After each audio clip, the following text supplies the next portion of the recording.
Temperatura en el testículo. La temperatura ambiente de confort en los animales oscila entre 5 y 21 grados centígrados y los testículos normalmente necesitan entre 4 y 7 grados centígrados por debajo de la temperatura corporal normal en los animales. El músculo cremaster participa en la regulación de la temperatura ideal para el testículo en relación a la temperatura corporal y ambiental. El plexo pampiniforme participa en la regulación de la temperatura en el testículo a través de la anastomosis arteriovenosa testicular en este conducto. Los estudiantes deben profundizar y aportar elementos que expliquen cómo ocurre y cuál es el margen de regulación para el mantenimiento de la espermatogénesis. Termorregulación testicular en el escroto. El escroto contiene receptores de temperatura, glándulas sudoríparas y sebáceas y una túnica muscular, la túnica de Dalton. La túnica de Dalton modifica el espesor y el área superior del escroto, poniendo la piel fina y lisa cuando hay exceso de calor y gruesa formando pliegues cuando la temperatura es inferior a la de confort. Las glándulas accesorias. Con este nombre se denomina un grupo de glándulas que varían dentro de las diferentes especies animales y están compuestas por vesículas seminales, próstata, glándulas de Cooper o bulbouretrales y las glándulas uretrales o de Listre. Las glándulas accesorias o glándulas anexas tienen la función de secretar parte del líquido seminal indispensable para el transporte y la nutrición de los espermatozoides, así como la lubricación y acondicionamiento para su paso a través de la uretra peniana hacia los órganos reproductores de la hembra. Resumen de las principales funciones de las glándulas anexas en sentido general. En este acápite, los estudiantes deben profundizar en los mecanismos mediante los cuales cada glándula ejerce su función junto al conducto eyaculador para garantizar la capacidad fecundante de los espermatozoides.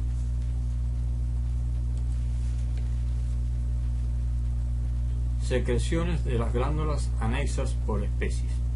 En este cuadro se representan los porcientos presentes en el eyaculado de las diferentes especies. Los estudiantes deben comparar estos porcientos contra el volumen general del eyaculado por especies y debatir acerca de su expresión de acuerdo a su comportamiento durante la cópula. Glándulas anexas. Representación esquemática de las glándulas anexas en las diferentes especies. De ser posible, los estudiantes deben intentar localizar en sus municipios las glándulas anexas del macho, tomar fotografía de los mismos, identificando las diferentes glándulas según la especie y comparándolas con estos esquemas. El pene. El pene es el órgano copulador del macho. Una vez erecto, está destinado a introducir el semen, esperma, dentro del aparato genital de la hembra, lo que se cumple en el acto de la cópula o el coito. Del pene estudiaremos su clasificación, las partes que los componen y las variaciones anatómicas entre especies, entre las diferentes especies estudiadas.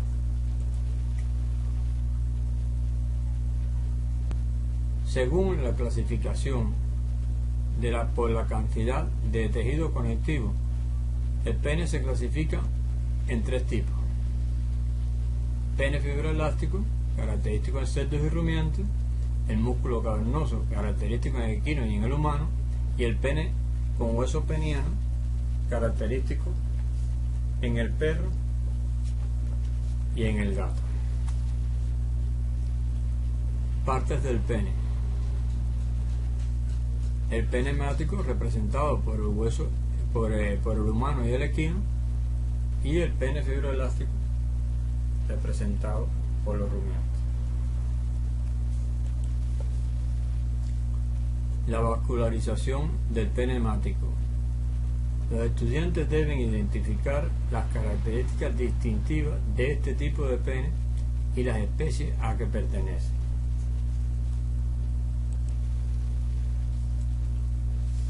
Esquema del pene fibroelástico en el toro. Identificar las partes que lo componen e identificar las especies a que pertenecen.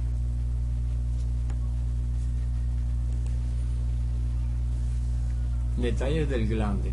Los estudiantes deben identificar los tipos de glande y su relación con el lugar de eyaculación en la hembra. Aquí se representa el pene del toro. Observen los detalles del orificio uretral tanto en el potro como en el carnero, que indica su eyaculación intrauterina. Eso es importante en este análisis. Prepucio.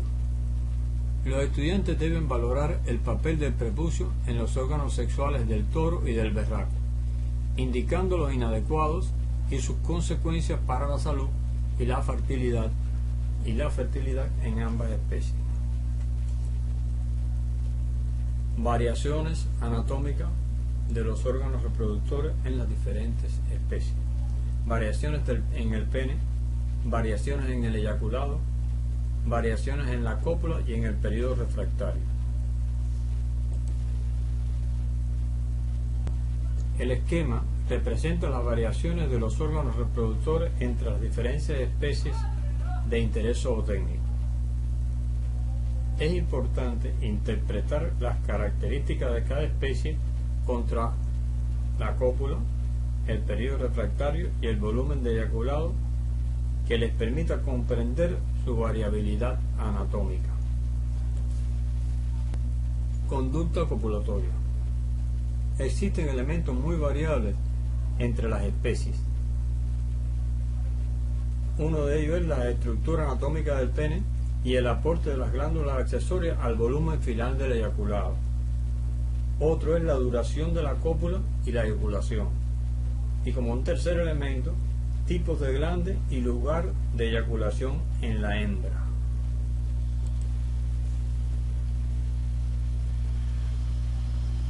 La imagen representa la duración de la cópula y las características de la cópula en los rumiantes, que tiene entre las características pene fibroelástico, pequeño volumen de eyaculado, periodo refractario corto y una cópula rápida. En el berraco, por su parte, el pene, igualmente fibroelástico, posee un gran volumen de eyaculado, periodo refractario largo y una cópula lenta.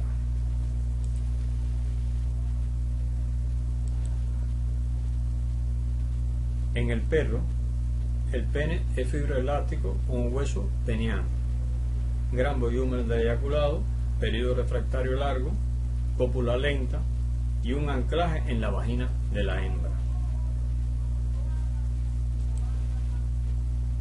En el caso del equino,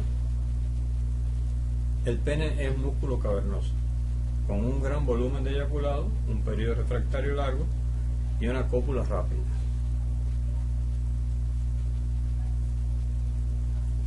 Felinos y lepóridos.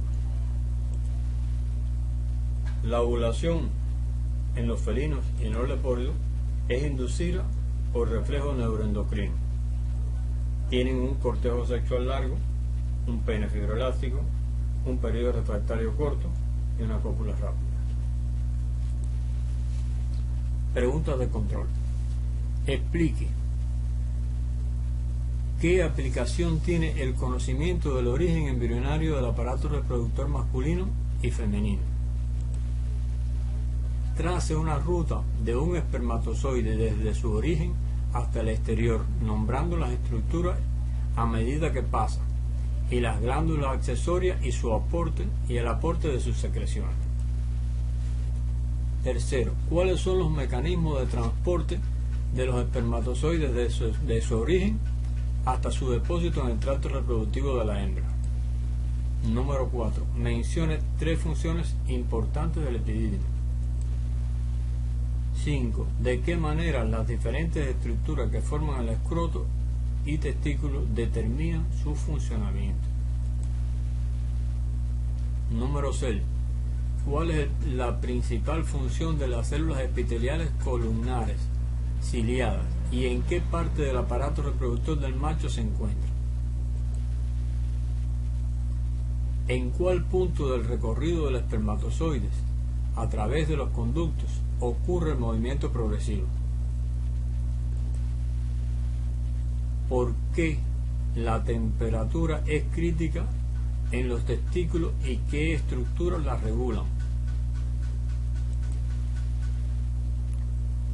Número 9. ¿Dónde se mezclan los espermatozoides con los líquidos accesorios para formar el semen? Y número 10. ¿Cuáles serían las principales diferencias del aparato reproductivo del macho en las diferentes especies? La bibliografía utilizada: La Pasta, 1975, Testículos no descendidos; Praderio, capítulo 2 de su libro Anatomía del aparato genital masculino; Reyes, 2015, Reproducción en la perra; Raúl Bosmediano y colaboradores, 2010, Recuento y actualización de las bases anatómicas en el pene.